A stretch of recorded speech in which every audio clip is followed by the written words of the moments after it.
Bonjour à tous, bienvenue sur le plateau de KTO pour cette nouvelle édition de Face aux chrétiens avec La Croix, Radio Notre-Dame et RCF. Notre invité aujourd'hui est Bruno Retailleau. Bonjour Monsieur Retailleau. Bonjour. Merci d'avoir accepté notre invitation. Vous êtes vendéen, sénateur UMP de Vendée. Vous êtes également président du Conseil général. Et puis vous avez été élu il y a quelques semaines comme président du groupe UMP au Sénat, ce qui est une responsabilité lourde compte tenu de l'état de votre parti, l'UMP. L'UMP n'a pas toujours été votre parti puisque jusqu'en 2010, vous avez été proche de Philippe de Villiers. Vous avez rejoint ensuite l'UMP. Et à l'UMP, vous êtes proche de François Fillon, qui, comme vous le savez, est au cœur de l'actualité en ce moment, cette actualité que nous allons balayer avec nos journalistes, Laurent de Boissieu pour La Croix. Bonjour. Bonjour. Alain Baron pour Radio Notre-Dame. Bonjour. Et Romain Mazenot pour RCF. Bonjour. Bonjour. Alors, Monsieur Retailleau, on va commencer par une première question plutôt légère. On va prendre un peu d'altitude. La sonde Rosetta et son robot Philae se sont posés sur une comète à 500 millions de kilomètres de chez nous. C'est une initiative européenne, une initiative qui a tenu bon pendant 15 ans. Qu'est-ce que ça vous inspire, ce succès ? Que de belles choses, vous l'avez dit vous-même. D'abord, on prend de la hauteur. Et je trouve que dans la grisaille de l'actualité, on a besoin d'altitude. C'est un beau projet ensuite parce que ça démontre que l'Europe, quand elle se mobilise sur des projets, a la capacité de faire de grandes choses. Et puis ensuite, une troisième idée qui est importante parce que de moins en moins, on croit au progrès. Et je trouve que d'avoir la capacité aujourd'hui d'envoyer une sonde à des millions d'années-lumière, c'est extraordinaire. Et peut-être que ça peut réveiller la foi dans le progrès qui nous manque aujourd'hui parce que la France et les Français sont rongés par le pessimisme. Voilà, maintenant on va atterrir. On va atterrir sur la France avec une première question de Laurent de Boissieu pour La Croix. Un atterrissage un peu brutal. Première question, vous êtes un proche de François Fillon.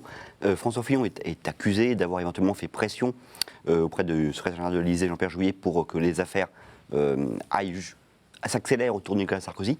Est-ce que ça vous semble crédible, ces accusations ? Et qui est responsable derrière vous, si vous pensez que tout cela n'est qu'affabulation ? Bruno Retailleau. Ça ne me semble absolument pas crédible. Je connais François Fillon depuis longtemps. J'ai travaillé à ses côtés. Ça n'est pas pour rien que durant ces 30 années où il était engagé dans la vie politique, jamais son nom n'a été attaché à aucune affaire. Pour le bien connaître, j'estime que c'est absolument affabulatoire que de l'accuser. Ce que je constate, parce qu'il faut en revenir aux faits, c'est que d'une part, il y a une invitation. Cette invitation, elle n'émane pas de François Fillon. Il n'y a pas une demande à l'origine du déjeuner de François Fillon. Il y a une demande de Jean-Pierre Jouyet de rencontrer François Fillon, notamment pour discuter des affaires européennes, puisque c'est le lendemain des élections européennes, la Commission européenne se constitue. C'est ce qui constitue le cœur de l'entretien. L'acte générateur, donc une invitation de M. Jouyet. Et ensuite, qu'est-ce que l'on voit ? On voit un livre qui paraît, on voit un enregistrement de journalistes qui se répand dans différents médias, et surtout, on a une certitude, c'est que Jean-Pierre Jouyet a menti. Puisque entre jeudi dernier et dimanche, il a fait deux communiqués qui sont deux communiqués parfaitement contradictoires. La certitude, c'est qu'il a menti, et enfin, le week-end dernier, Antoine Gosset-Grainville, que je connais très bien aussi, et qui était le troisième homme, dément formellement. Je l'avais eu dès samedi, Antoine Gosset-Grainville. Il m'avait dit, mais c'est de l'affabulation totale. Je n'ai aucune raison de douter de la parole de François Fillon. Jean-Pierre Jouyet s'est pris les pieds dans le tapis. Ce sont des mensonges. Ça n'est pas le seul. Vous remarquerez que le gouvernement actuel a érigé le mensonge en méthode, précisément, de gouvernement. Quand le président de la République dit, par exemple, que avec beaucoup d'assurance que les impôts n'augmenteront pas en 2015, on y reviendra peut-être, c'est un mensonge. Quand il dit qu'il va inverser la courbe du chômage, c'est un mensonge. Donc, très franchement, c'est une affaire qui concerne M. Jouyet, mais qui est grave parce que M. Jouyet est le numéro 2 de l'Élysée. Est-ce que vous jugez crédible tout de même, sans forcément que François Fillon demande une accélération ou demande de taper vite, pour reprendre l'expression de nos confrères du Monde, que c'est crédible qu'il n'ait absolument pas parlé des affaires ? Très franchement, je ne vois pas François Fillon parler devant le secrétaire général de l'Élysée, Jean-Pierre Jouyet, d'affaires. Et encore une fois, l'enchaînement des faits montre que celui qui s'est contredit, celui qui a menti, c'est M. Jouyet. Il doit désormais se justifier et je ne vois pas dans quelles conditions il pourrait rester très longtemps à l'Élysée. Vous demandez sa démission, Bruno Retailleau? Bien sûr. Écoutez, on a avec certitude la preuve, avec 2 communiqués faits en moins de 4 jours, qu'il a menti. Est-ce que le président de la République peut accepter que le premier de ses collaborateurs soit placé dans cette situation? L'a-t-il fait par maladresse, par gaffe, ou l'a-t-il fait par calcul, par manipulation? On entre dans un autre champ, qui est celui du procès d'intention. Je ne veux pas y entrer, mais la question, aujourd'hui, elle est posée. Sur le fond, pour finir pour cette question, est-ce que vous pensez que l'UMP, votre parti, doit payer, enfin, il est normal que l'UMP ait payé l'amende infligée au candidat Nicolas Sarkozy? Écoutez, moi, je pense que la solidarité de l'UMP vis-à-vis de son candidat à la présidence de la République, même s'il a échoué, ne me paraît pas anormale. Ensuite, la question de savoir si c'est légal ou pas, moi je ne suis pas juriste et ce n'est pas à moi de le dire, c'est tout. Bercy, semble-t-il, n'y a pas vu de difficulté. Oui, bon, écoutez, voilà, il y a un aspect ça politique. En tout cas, il y a un aspect politique. Et l'aspect politique, c'est la solidarité du parti vis-à-vis de son candidat. Ça ne me choque pas. Après, il y a la question de la légalité. Ce n'est pas moi, et ici, qu'on peut le trancher, parce que je ne suis pas juge, je ne suis pas non plus juriste. Très bien. Romain Mazneau, RCF. Peut-être encore une question sur cette affaire. À qui ça profite en premier lieu, cette affaire? On entend Marine Le Pen au Front National dénoncer la désormais fameuse collusion UMPS. Est-ce que finalement, ce n'est pas elle qui tire les marrons du feu? Bruno Retailleau. Bien sûr. Les extrêmes tirent toujours les marrons du feu, des affaires qui prospèrent, des faiblesses, de l'impuissance de l'action publique, bien évidemment. Mais en tout cas, pour ce qui concerne l'affaire Jouyet, la question est, et je le redis aussi, est-ce que le président de la République, par exemple, figure dans les enregistrements? Ça serait intéressant de le savoir. Est-ce qu'on saura... Il est rentré dans la pièce ou pas? La question est posée. La question est posée. On nous dit que ces journalistes sont des habitués de l'Élysée. Donc il y a quand même une question. Mais au-delà, bien évidemment, c'est le crédit de la classe politique tout entière qui est visé quand les affaires se multiplient. Et on en souffre, croyez-moi, parce que et je suis un élu de terrain, on voit bien parfois des regards soupçonneux se poser sur soi. Et c'est terrible, c'est terrible. Alain Baron, Radio Notre-Dame. Monsieur Retailleau, oui. Après, à l'issue des élections sénatoriales, certains analystes ont dit qu'il y avait eu un effet la manif pour tous, notamment qui se serait manifesté par une droitisation des élus au Sénat. Est-ce que vous partagez cette analyse? Bruno Retailleau. Non. D'abord une remarque, est-ce qu'il faut associer la manif pour tous à une droitisation? Je pense qu'on a un certain nombre de jeunes, générations moins jeunes, qui se sont retrouvés sur un sujet qui est un sujet grave de civilisation, qui tourne autour de la famille. Ils peuvent avoir des options politiques, fiscales, concernant l'immigration, assez différentes. Donc, est-ce un monolithe? Je ne le crois pas. Voilà pour la remarque. Pour ma réponse, non. Je pense que le basculement à droite du Sénat, c'est l'effet notamment des cafouillages du gouvernement vis-à-vis de la réforme territoriale. C'est ce qui a le plus pesé. Pour la Vendée, j'étais moi-même renouvelable les 282 communes. Et qu'on ait des maires de droite ou de gauche, on a tous eu, et pas seulement dans mon département, dans toute la France, les mêmes retours d'élus qui n'en peuvent plus des textes inapplicables qui leur tombent sur le dos d'une réforme territoriale qui avait été très mal pensée. Laurent de Boissieu-Lacroix. François Fillon n'est pas candidat à la présidence de l'UMP cette année. Un des candidats, Hervé Mariton, est proche de la Manif pour tous. Il défend des idées libérales et conservatrices, mots qui ne sont absolument pas péjoratifs dans ma bouche. Mais est-ce que ces convictions-là, qui sont finalement proches des vôtres, font que vous soutenez Hervé Mariton à la présidence de l'UMP? J'ai beaucoup de sympathie, d'amitié avec Hervé, puisqu'on a travaillé ensemble. Il était délégué général au projet et j'étais avec lui associé. Il est brillant, il aime les idées et c'est important, il a des convictions. Pour autant, comme président de groupe au Sénat, j'ai pris un engagement, c'est de ne pas parrainer de candidats, aucun des trois, ni d'ailleurs de révéler mon vote. C'est important pour qu'on puisse garder la cohésion, la force de notre groupe. D'ailleurs, Christian Jacob, avec lequel je me suis entretenu, qui est le patron des députés à l'Assemblée nationale, a pris le même engagement que moi. Et cet engagement, nous voulons nous y tenir. C'est vraiment une question d'unité. Dieu sait si notre mouvement, aujourd'hui, en a bien besoin, au Sénat, bien sûr, et à l'Assemblée. Donc vous allez voter, mais vous ne prenez position publiquement pour aucun des 3 candidats. Je vais voter comme n'importe quel militant et je voterai avec cœur. C'est un moment important pour ma famille politique et pour autant, je ne révélerai pas publiquement le choix que j'aurais fait. Romain Masneau, RCF. Beaucoup d'observateurs notent que le retour de Nicolas Sarkozy sur le devant de la scène et sa campagne pour la présidence de l'UMP sont plus compliqués, peut-être plus décevants que prévu pour certains. Pour votre part, quelle est votre impression sur ces meetings de campagne ?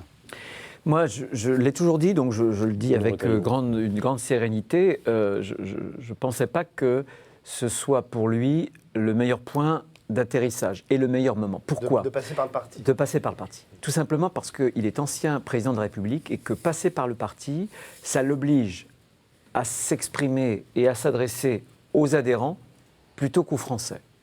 Et donc, nécessairement, vous deviez avoir ce que nous avons aujourd'hui, notamment dans les sondages, un hiatus entre une expression qui vise une minorité de Français et le sentiment qu'ont les autres Français qu'ils ne s'adressent pas complètement à l'ensemble du peuple de France. Ça réduit sa stature par rapport à son ancienne fonction. Je l'ai toujours pensé. En revanche, il est parfaitement légitime et voilà, il a pris cette option-là.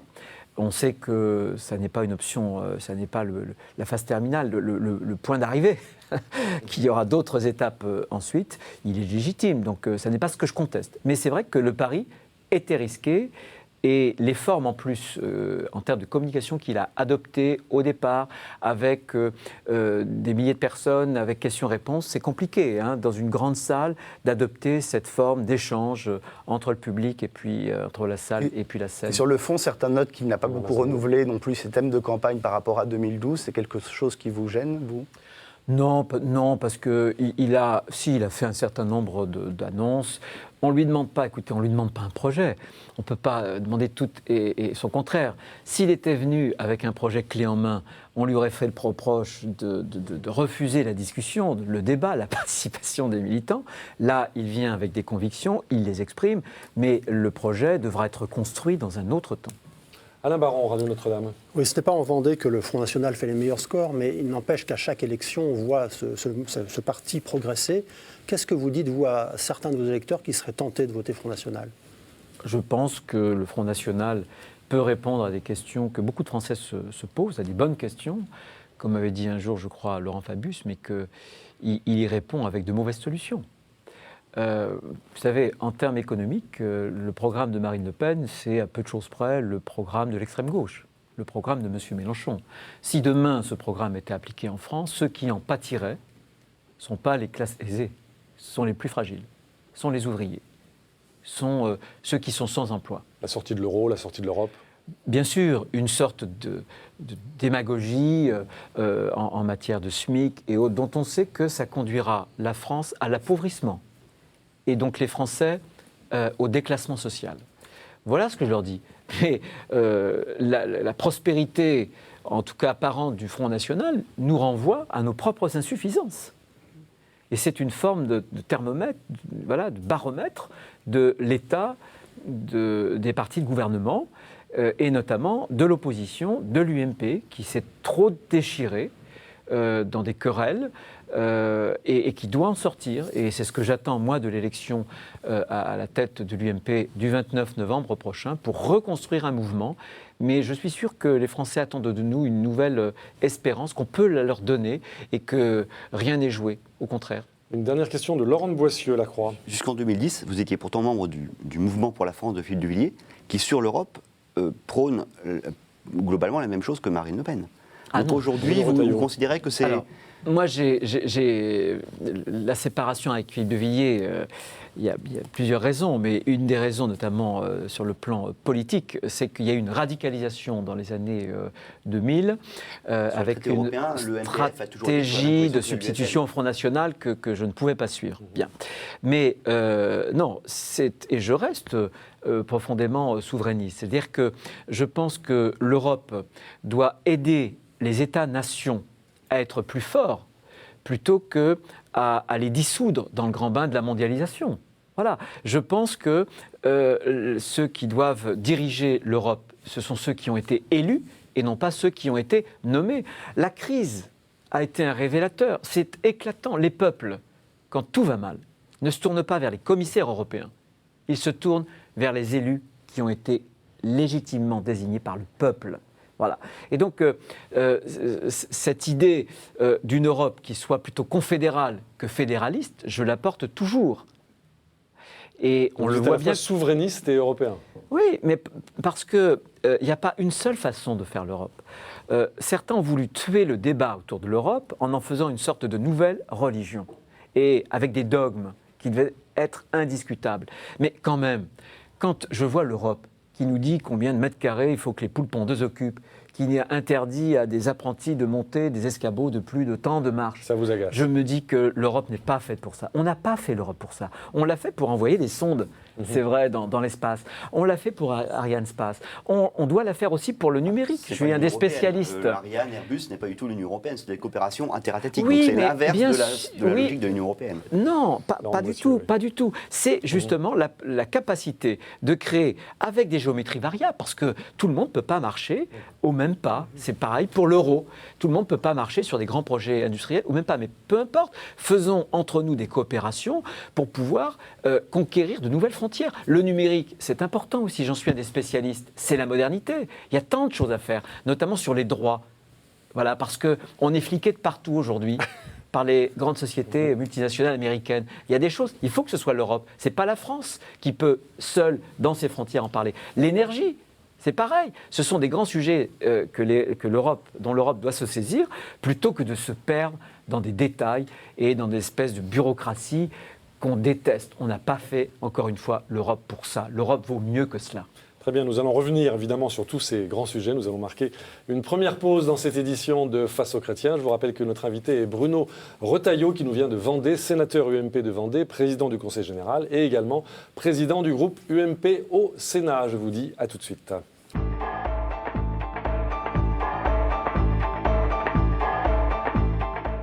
Retour sur le plateau de KTO pour cette édition de Face aux chrétiens. Notre invité aujourd'hui, face aux rédactions de La Croix, Radio Notre-Dame et RCF, notre invité est Bruno Retailleau, président du groupe UMP au Sénat, sénateur de Vendée et président du Conseil général de Vendée. Donc il est interrogé par Laurent Boissieu, pardonnez-moi, pour La Croix, par Alain Baron pour Radio Notre-Dame et Romain Mazneau pour RCF. C'est Alain Baron qui pose la première question.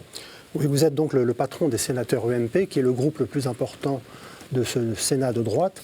Quel est votre programme précisément ? Vous voulez faire un instrument de combat contre le gouvernement ? Vous avez eu des mots très durs contre le gouvernement tout à l'heure. Bruno Retailleau. J'ai eu des mots durs parce que, vous savez, moi je vis dans un territoire immergé, je vis toujours dans la commune où je suis né d'ailleurs, donc je vois les gens qui souffrent, donc il faut que le gouvernement en prenne en même temps la mesure. Les choses sont simples, vous savez que ce qu'on appelle le bicamérisme, le fait qu'il y a un Sénat et l'Assemblée nationale et que pour qu'une loi soit votée, il faut passer dans les deux chambres, a été profondément attaqué. Le Sénat, depuis 3 ans, est complètement sorti des radars de la vie politique française. Oui, parce que la gauche s'est divisée. La gauche, curieusement, s'est rassemblée pour conquérir en 2011 le Sénat, et une fois que l'objet du désir a été atteint, Cocteau disait « ce qui est atteint est détruit », eh bien, elle s'est divisée. Et donc, c'était la cacophonie. Et en plus, le président de l'époque du Sénat, finalement, est passé à côté du débat public et n'a pas pesé dans le débat public. Donc, moi, je suis attaché au bicamérisme, parce que c'est la séparation des pouvoirs, c'est donc la démocratie. On a trop de lois mal faites. Si demain il n'y avait plus de Sénat, eh bien il y aurait que l'Assemblée nationale qui s'emporte, qui est une assemblée très politicienne, très différente du Sénat, et je pense que notre démocratie y perdrait. Donc, écoutez, les territoires, les sages. Non, mais on essaie de l'être. Oui. Mais c'est une question qui ne se rapporte pas à nos personnes, qui se rapporte aux institutions. Donc, il faut que le Sénat montre de quoi il est capable et en quoi il est utile. C'est le premier challenge. Et enfin, vis-à-vis du gouvernement, on ne veut pas s'installer dans un réflexe pavlovien d'opposition. Quand les choses sont mauvaises pour les Français, on le dit. On a supprimé la semaine dernière le compte pénibilité, pas parce qu'on est contre la prise en compte de la pénibilité pour la retraite, mais parce que c'est kafkaïen en termes de complexité. C'est ce que disent les entrepreneurs, effectivement. C'est ce que disent tous les entrepreneurs, et notamment les plus en Vendée, petits. ils le disent aussi. Je peux vous dire, oui. La Vendée, c'est sans doute un des départements où il y a le plus de PME, etc., oui. rapporté au nombre d'habitants. Donc je les entends toutes les semaines. Et puis, en revanche, on fera aussi des propositions, on sera aussi dans la construction, parce qu'on veut être un laboratoire d'idées pour préparer l'alternance de 2017. Romain Masneau, RCF. Vous avez dit un tout petit mot tout à l'heure de la réforme territoriale. On a du mal à comprendre ce que vont devenir les départements dans cette réforme. Alors, ils seraient peut-être supprimés là où il y a des métropoles, maintenus en zone rurale. Est-ce que pour vous, le département a un avenir et si oui, lequel ? Oui, il a un avenir et le problème de cette réforme, c'est qu'elle a été faite dans l'improvisation totale, après la panique et dans le désastre des municipales et dans la plus grande contradiction, puisque François Hollande proclamait en tout début d'année qu'il était attaché au département. Ensuite, Manuel Valls, tout signifie qu'il serait supprimé en 2020 et il déteste tellement le département que désormais, ils en ont créé 3 sortes. Une sorte qui serait supprimer, une autre qui serait une sorte de syndic de copropriété des intercommunalités et des départements en milieu rural. Alors comment s'y retrouver, Bruno Retailleau ? En réalité, ce qui va se passer, c'est que le département va demeurer. Il y a en ville, dans les grandes métropoles, il va pouvoir sans doute être absorbé par ce que l'on appelle les métropoles, mais en revanche, le département va demeurer, et c'est important, parce que dans la réforme territoriale, on a vu que, il n'y avait pas 1 euro d'économie, mais il y a une dimension humaine. Je vais vous dire, est-ce que vous trouvez que la démocratie française se porte bien ? Non. Pourquoi ? Parce que les Français ont perdu confiance dans les hommes politiques nationaux. En revanche, et tous les sondages le montrent, tous, ils ont toujours confiance dans leurs élus locaux. Parce que c'est la loi de la gravitation humaine. Mais quand même, 36 000 communes, Bruno Retailleau, c'est un record européen. Oui, mais on peut fusionner. On peut fusionner. Et d'ailleurs, passera au Sénat une proposition de loi dans quelques semaines pour ce qu'on appelle des communes nouvelles. Mais attention, les commentateurs, pardonnez-moi, mais si on veut reconstruire la démocratie française, on ne va pas la reconstruire par le haut, on la reconstruira par le bas.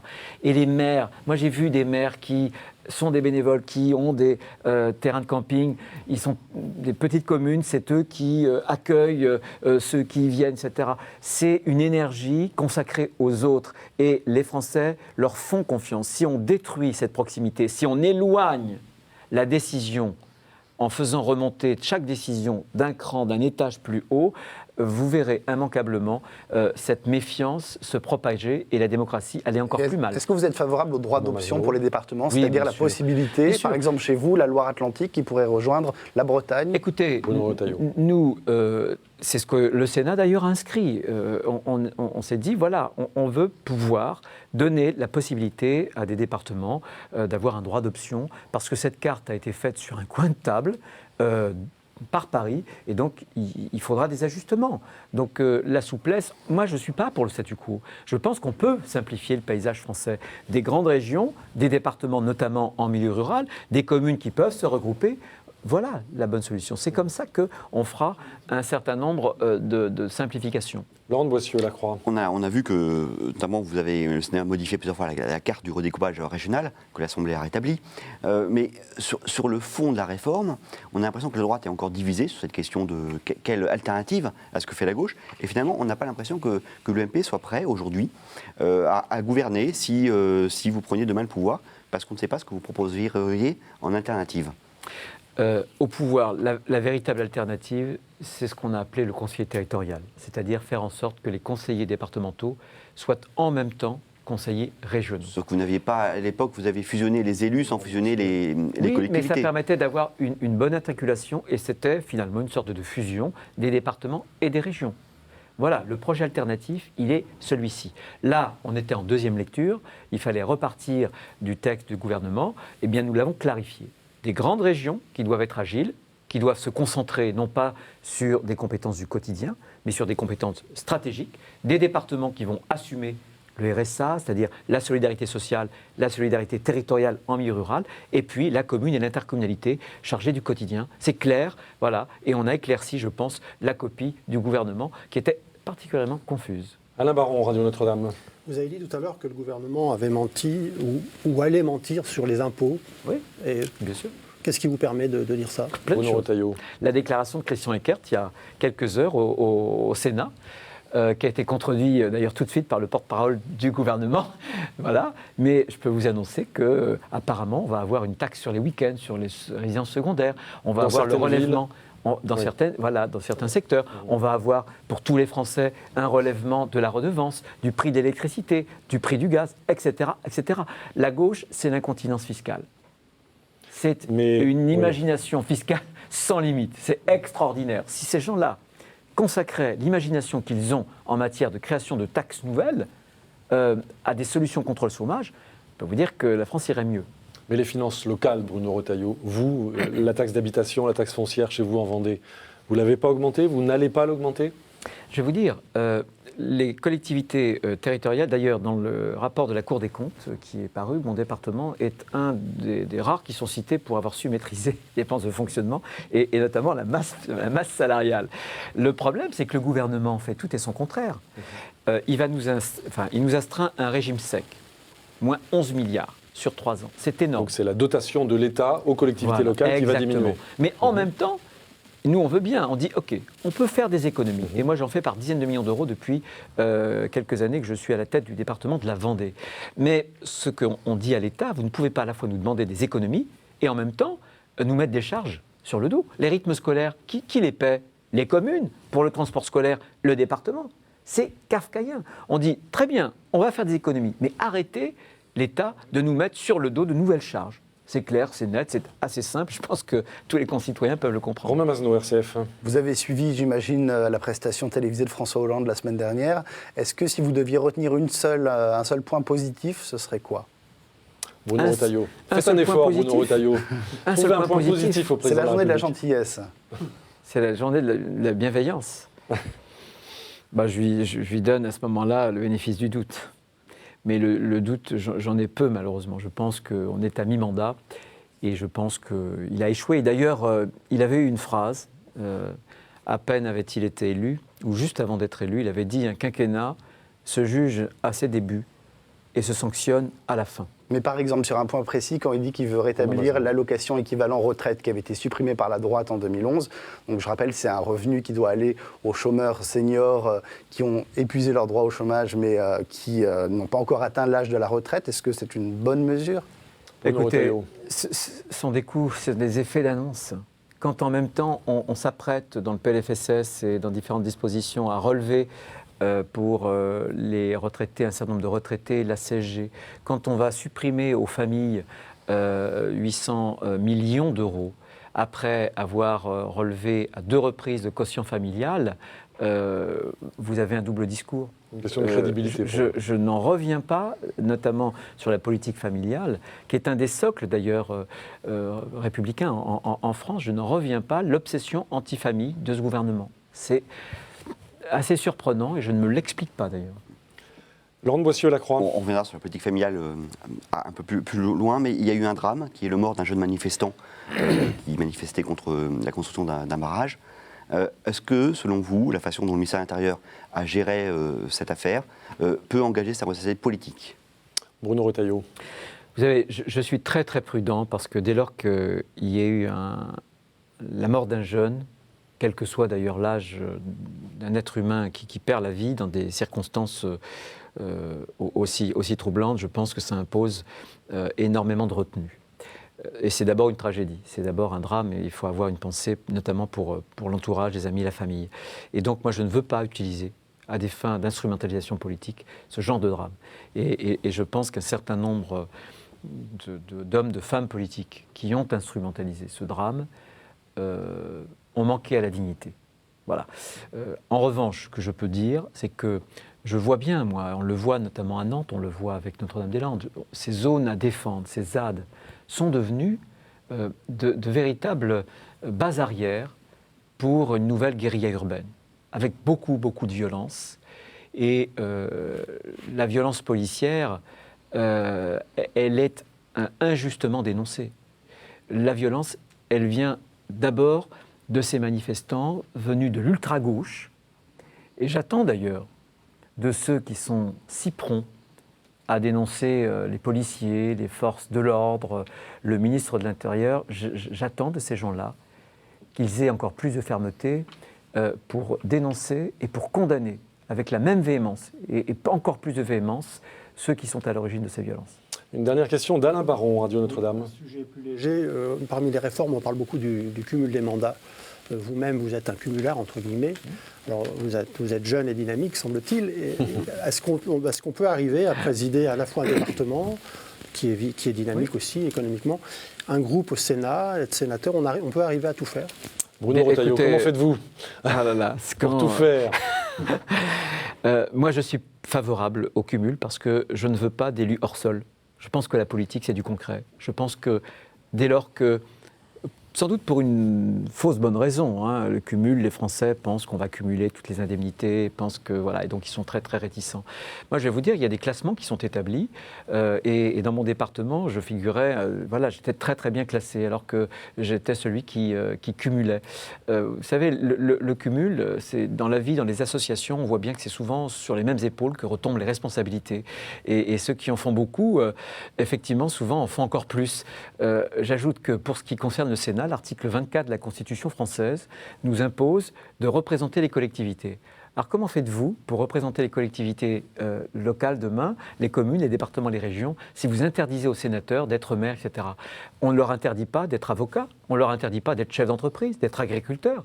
Au nom de quoi? Alors c'est vrai que c'est pesant. Donc les sénateurs sont obligés de cumuler, c'est ce que vous nous dites. C'est pas ça, c'est que demain, si vous arrêtez le cumul, il faut le dire aux Français, oui. Ce sera les apparatchiks. D'accord. Ça sera les apparatchiks. Il faut des hommes de terrain. Parce que quand vous êtes enraciné, vous avez une assise locale. Moi, je ne dépends pas de mon parti pour l'investiture. Moi, je n'ai pas demandé l'investiture. C'est tout. Vous l'avez obtenu.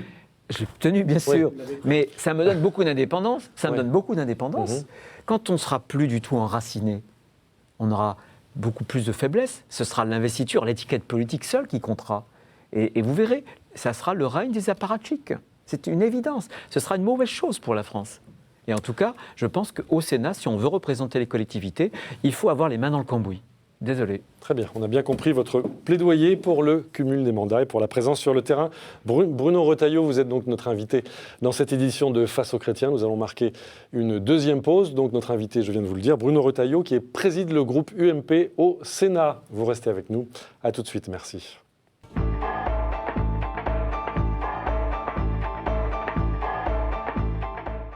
Retour sur le plateau de KTO pour cette édition de Face aux chrétiens. Notre invité aujourd'hui, Bruno Retailleau, président du groupe UMP au Sénat, président également du Conseil général de Vendée et sénateur UMP de Vendée. Il est interrogé par Laurent Boissieu pour La Croix, Alain Baron pour Radio Notre-Dame et Romain Mazneau pour RCF. C'est Romain Mazneau qui pose la première question. Alors je crois que le projet de budget de la sécurité sociale est en discussion en ce moment au Sénat. Est-ce que la droite sénatoriale va s'opposer à la modulation des allocations familiales selon les revenus et de quelle marge de manœuvre disposez-vous? Absolument. Nous allons proposer un projet qui sera différent, amélioré dans son solde, moins de déficit, c'est important. Nous avons un esprit de responsabilité. Vous savez qu'on a dépassé les 2000 milliards de dettes et en 2015 ou 2016, la dette atteindra vraisemblablement 100% du PIB.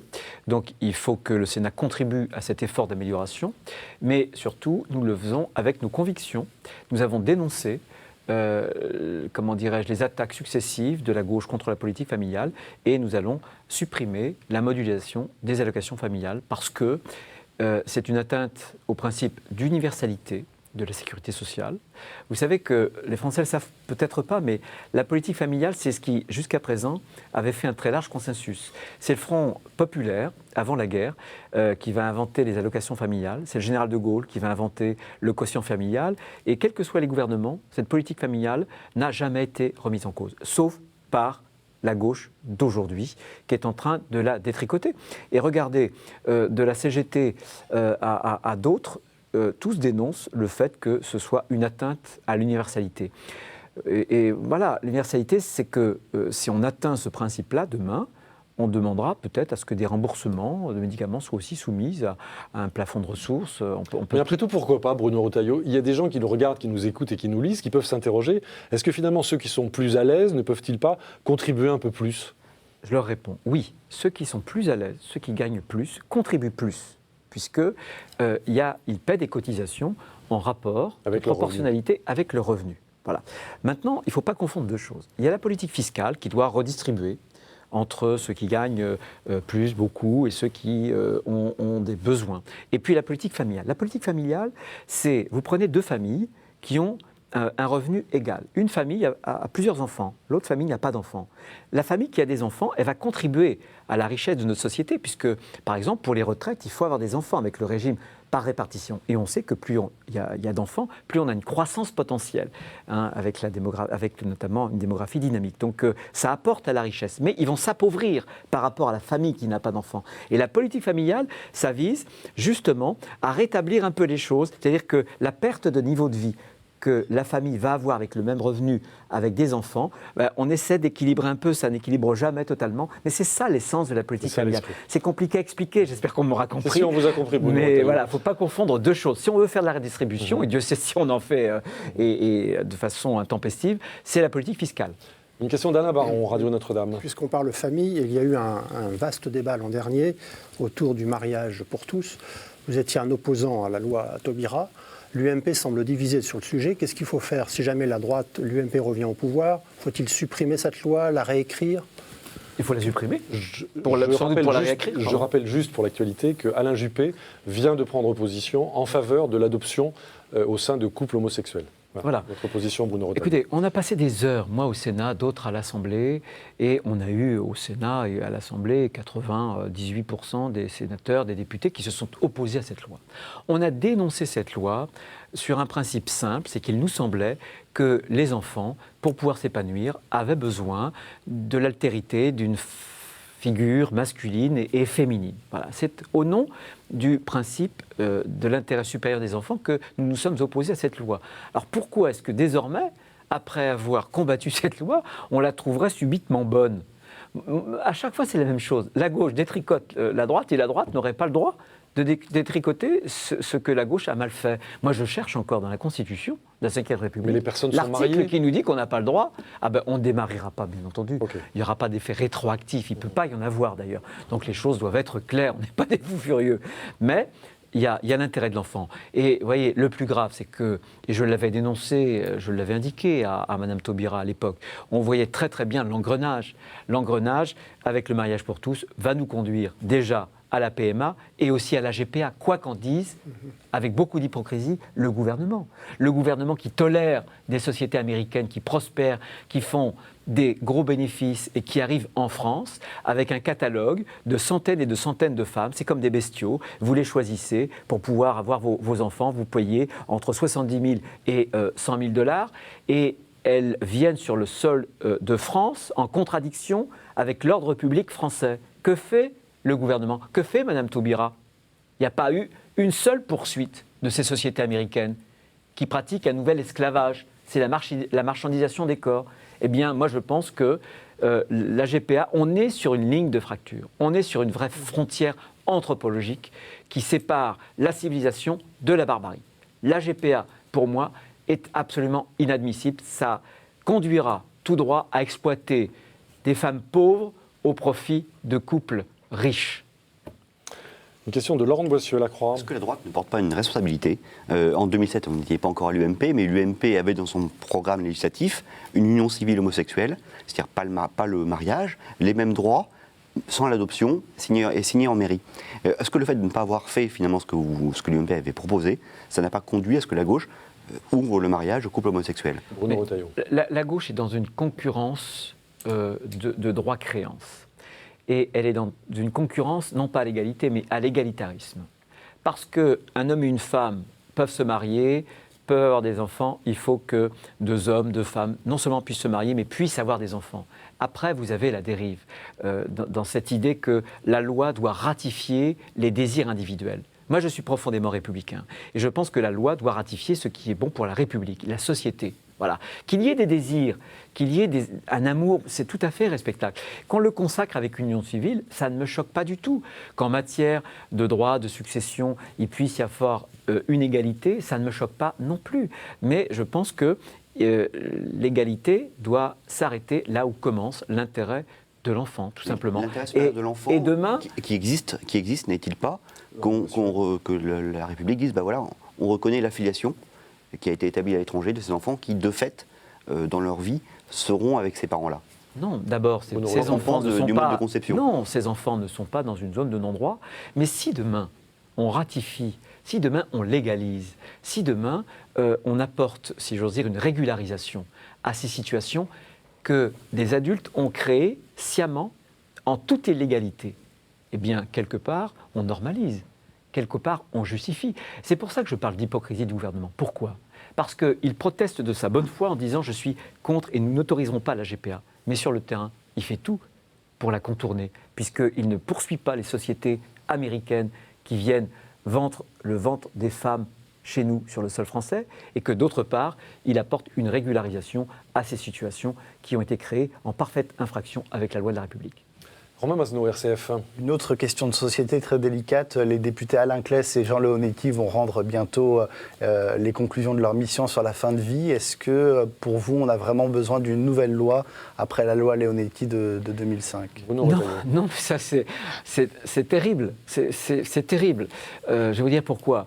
Monsieur Masneau, la loi Leonetti, c'est 2005. Elle est votée à l'unanimité.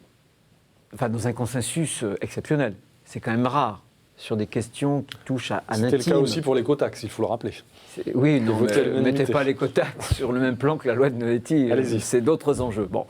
Cette loi n'a même pas 10 ans. Elle est inconnue et mal connue, en tout cas, des Français, qu'on voudrait en refaire une. Mais ça veut dire quoi ? Ça veut dire qu'en France, on a besoin de lois en permanence. Et après, on va dire qu'on a trop de normes, trop de réglementations, qu'on étouffe. Ça n'est pas raisonnable.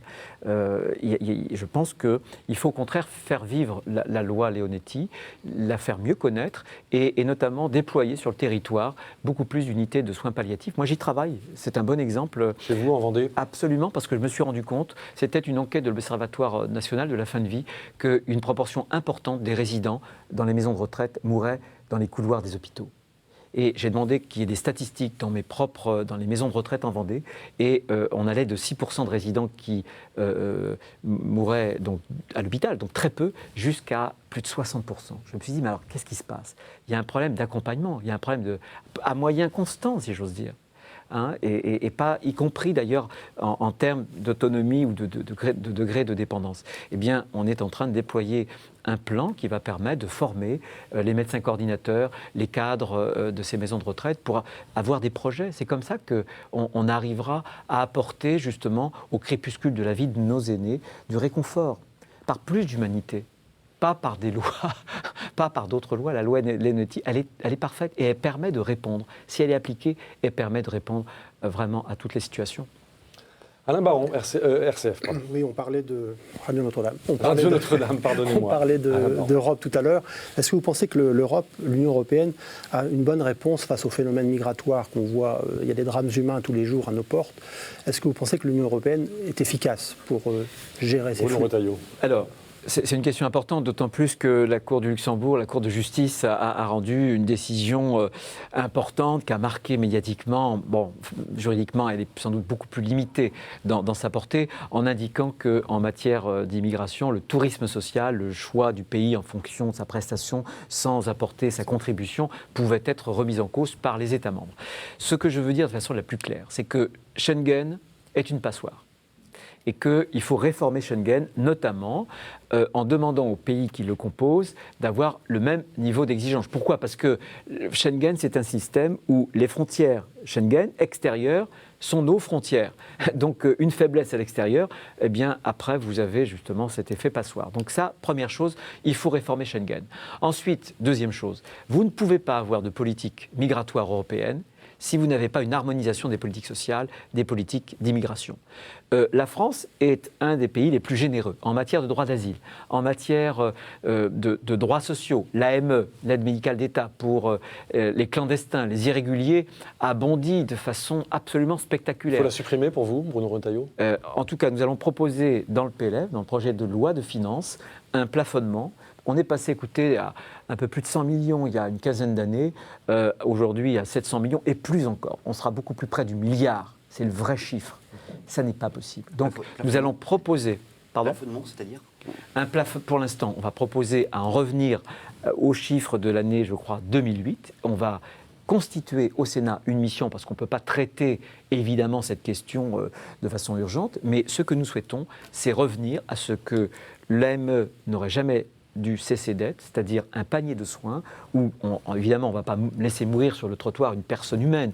Donc, il y a la vraie urgence et il y a la prophylaxie. Évidemment, on ne va pas laisser se balader dans les rues de Paris quelqu'un qui aurait été contaminé par Ebola ou qui aurait la tuberculose, avec les risques d'épidémie. Eh bien, il faut revenir à cette norme-là. Mais pour conclure, je pense qu'on ne peut pas avoir d'espace Schengen, de frontières extérieures, sans avoir une harmonisation des droits sociaux. Parce que sinon, vous avez des pompes aspirantes et vous avez des filières clandestines qui savent très bien quel est le pays le mieux disant. Eh bien, c'est la France qui est ce pays et qui ne peut pas en tout cas accueillir toute la misère du monde, comme avait dit un jour Michel Rocard. Romain Masneau, RCF. Vous avez été un des premiers parlementaires à vous rendre en août en Irak. Vous y retournez, je crois, la semaine prochaine. Qu'est-ce que vous allez y faire? Qu'est-ce que vous attendez de cette visite? Bruno Retailleau. Écoutez, le pape François l'a dit il y a quelques jours, et un livre est paru sur l'acharnement contre les chrétiens, contre les minorités chrétiennes dans le monde.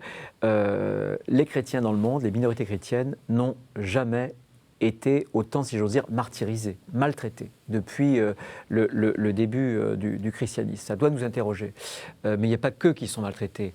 Il y a les minorités, d'autres minorités, les yazidis, etc. J'ai été le premier parlementaire à m'y rendre en Irak. C'était quelque temps après la chute de Karakoche, de Mossoul. Et les témoignages que j'ai eus étaient stupéfiants. On a affaire au troisième totalitarisme. Le premier a été le nazisme, le communisme. Le troisième totalitarisme, c'est cet islamisme qui ne respecte rien. Quant à Mossoul, vous avez sur les étals des femmes, vous vendez au marché des femmes pour $250. Voilà. C'est l'État islamique, c'est cette réalité-là, avec cette violence.